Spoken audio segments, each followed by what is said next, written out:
You were born wrong. Not in a way anyone will notice at first. In fact, the people who see you for the first time will do the opposite of notice something wrong. They will go completely silent for a moment, and then they will reach for their phones. You are white. Not the yellowish cream of most pale animals. White like fresh snow. White like polished marble. Striped in dark charcoal. Eyes the color of a winter sky. And the moment any human sees you, they stop breathing for half a second. They will call you magnificent, majestic, one of a kind. They will say you look like something out of a myth. They're right about that last part, because just like a myth, the animal they are imagining does not actually exist. And the animal you actually are, that story starts the moment you take your first breath. You are not the only cub born that day. There are others. The keepers already know which ones will make it onto the public side of the facility and which ones will not. It is not complicated math. The cubs with obvious problems, the ones with spines that curve too severely, the ones whose legs cannot bear their own weight, the ones who cannot nurse properly,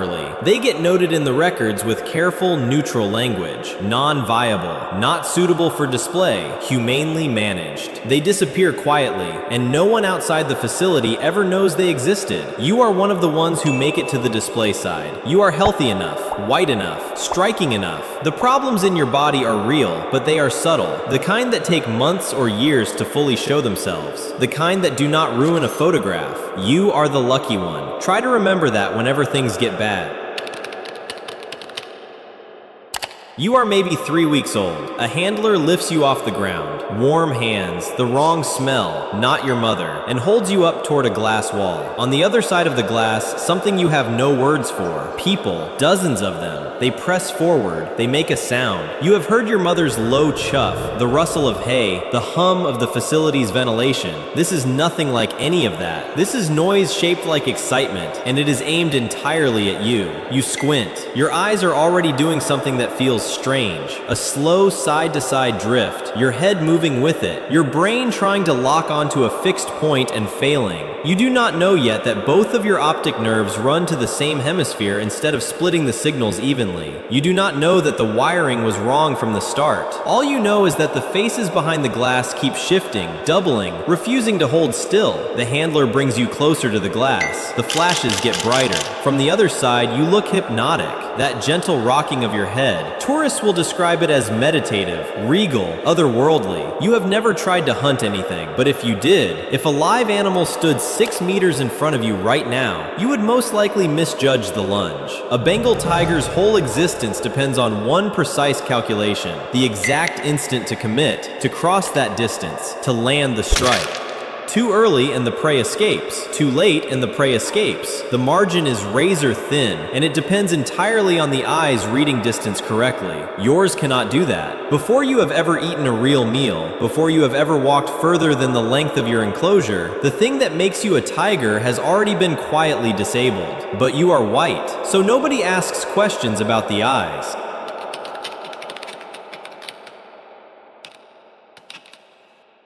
In the first weeks, you stay close to your mother. She is orange. That is the first thing you would notice about her if your eyes could hold a steady image. And even with blurred depth, you can see that the world she came from was not the same color as you. She still moves like a tiger. She still scans the perimeter, still crouches low when the facility goes quiet at night, still flinches at the ventilation system's stutter like it might be something alive. The wildness is still somewhere inside her, just with nowhere to go. You try to follow her. Your hind legs load unevenly. You cannot feel it yet, but the way your spine curves a few degrees more than it should means your weight distributes across your hips at the wrong angle. The vet will note it in the records in a few months. Mild spinal deviation, expected for the lineage. They will write monitor and move on. You stumble. Your mother chuffs softly and you right yourself. Outside the glass wall, someone in the visitor queue points and says, "The baby one!" and the whole row of people turns to look. Here is something nobody will ever explain to you directly.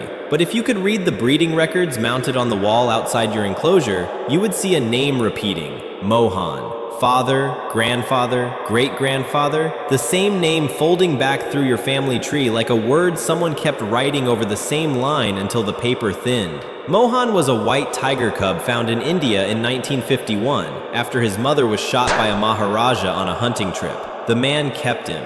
He tried breeding Mohan to unrelated tigresses first, normal orange tigers, and those pairings produced no white cubs, because the white coat only appears when both parents carry the recessive gene, and there was only one known white tiger. So they tried something else. They bred Mohan to his own daughter, then to her offspring, and the gene appeared again. White, beautiful, photographable. The pattern was set. Every white tiger bred after Mohan followed the same logic. Narrow the bloodline until the trait appears. Father to daughter, brother to sister, cousin to cousin. The genetic pool was never widened. It was only folded back on itself, tighter with every generation. Every white tiger alive today, in every zoo, every wildlife park, every roadside attraction on Earth, carries Mohan's genetics. Not similar genetics, Mohan's actual genetics. Your entire species, such as it is, traces back to a single animal who lived in a single Maharaja's collection 70 years ago. Your parents were related, so were their parents, so were theirs. The gene that makes your coat white is the same pathway that scrambled your optic nerves. The coat and the damage are not separate things. They are the same thing. One morning, a bird gets into your enclosure. Something small, a sparrow, a myna, quick and ordinary, squeezed through a gap in the mesh near the roof. You track it. Something ancient fires in your body. The crouch, the weight shift, the coiled stillness of a predator calculating distance. The bird hops along the concrete lip of your pool. You hold, you watch. Your head rocks once, twice, the image refusing to fully resolve. You lunge. You land half a body length short. Your chin hits the concrete edge of the pool. The bird is gone before you even finish the motion. You stand for a long moment in the place where it was. Pause on the wet concrete, breathing. Then you walk back to the center of your enclosure. A healthy Bengal tiger in the wild fails hunts too. Most tigers fail more than they succeed, and that is with fully functional vision. Yours is not fully functional. The margin you are working with has been narrowed before you ever began.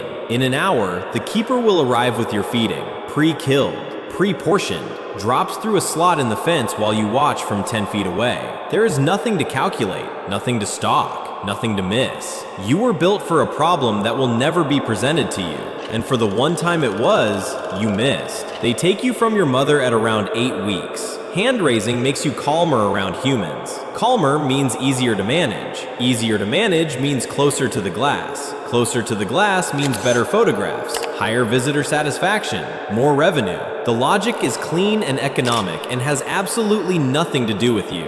Your mother is loud for 3 days. She moves the perimeter of her enclosure in a different pattern than her usual pacing. Faster, less rhythmic, stopping at the corner where you used to sleep and standing there for long minutes, nose working, not moving. The keepers note her elevated stress. They give her enrichment items, a frozen meat block, a new scent trail, a log soaked in unfamiliar animal smell. She ignores all of it and keeps returning to the same corner. She is a tiger and she has tiger instincts, and those instincts tell her something is missing from her territory. She is right. She will search for it for days before the searching slows. She will be bred again in a few months. The next litter will sell the next round of tickets. The corner will be occupied again, briefly, and then it will be empty again. The cycle does not have an exit.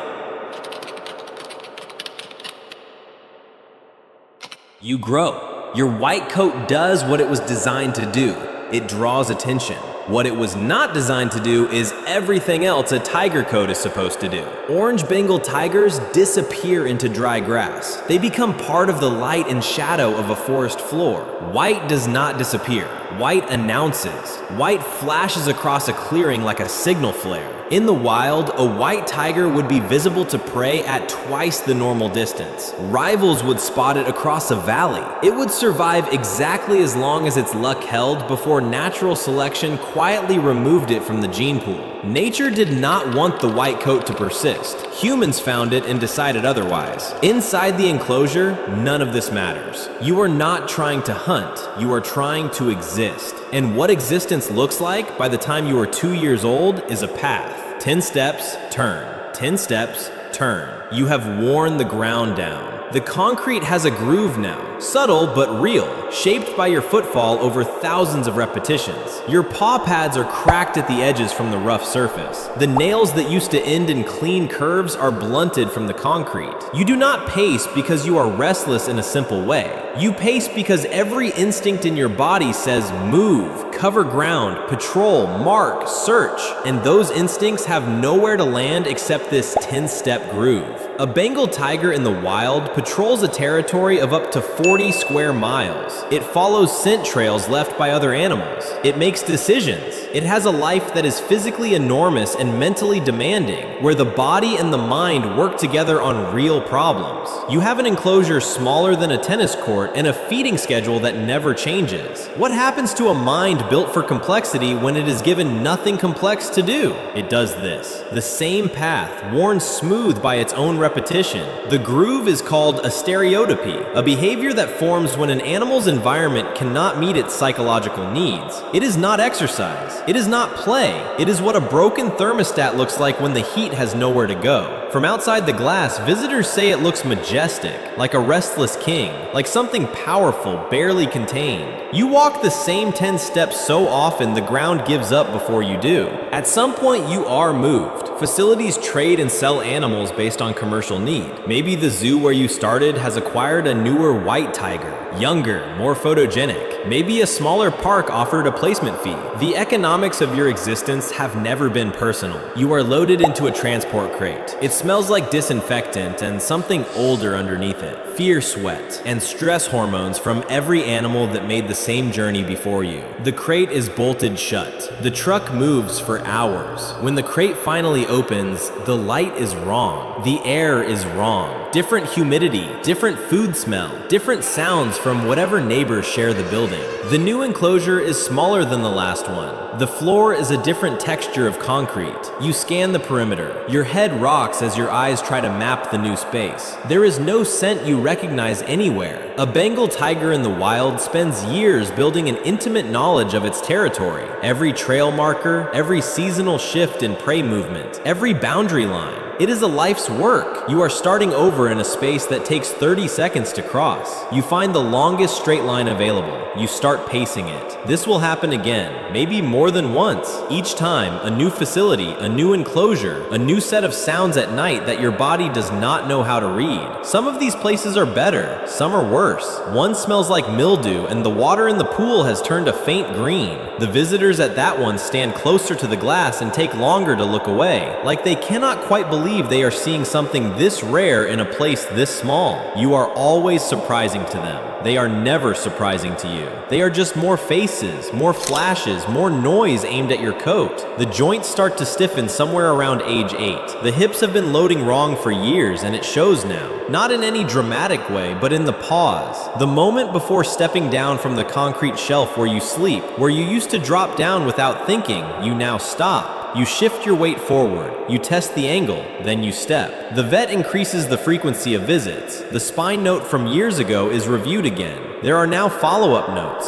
The inflammation is managed. The diet is adjusted slightly. You are given a padded mat in one corner of the enclosure, which you ignore for 2 weeks before starting to sleep on it. Your coat still draws visitors. It yellows faintly at the edges now in certain light. Barely noticeable, but there. The way old photographs go slightly warm at the corners. The eyes cloud at the outer edges, a film gathering slowly. The head weaving is slower than it used to be, but it is still there. Your brain is still running the same loop it has always run, still trying to find stable ground in an image that is never fully resolved. A child presses her palm against the glass one afternoon and you stop pacing and turn toward her. She goes very still. Then she gasps and grabs her mother's sleeve and says this is the most beautiful animal she has ever seen in her life. You look at the glass. Your eyes drift. Your head rocks once. You go back to pacing. You have spent your entire life being called magnificent by people who had no idea what they were looking at. You never once used your eyes the way a tiger's eyes were designed to be used. You never once moved through space the way a tiger's body was built to move. You never learned a territory.